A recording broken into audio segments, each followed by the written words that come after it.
पाकिस्तान में पेट्रोल महंगा, लेकिन आलमी मंडी में खाम तेल की कीमतों में मुसलसल कमी आने लगी है। WTF आज $1.11 कम होकर $78.75 का हो गया है। ब्रेंट क्रूड ऑयल $0.8 कम होकर $84.46 का हो गया। इस वक्त पाकिस्तान में पेट्रोल की कीमत ₹215 की है।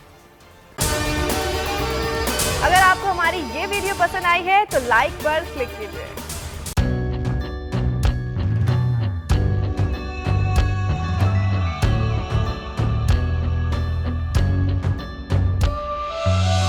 कहीं पर बिजली की टेंशन, कहीं पर पानी की टेंशन, ये दौर सब गुजरे हैं, अब आ गया इलेक्शन।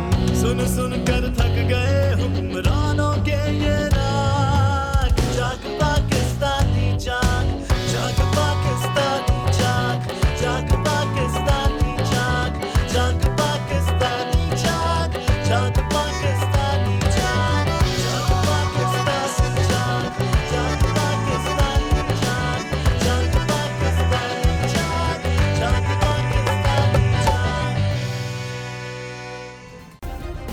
सब्सक्राइब करें और बेल दबाएं ताकि कोई खबर रह न जाए।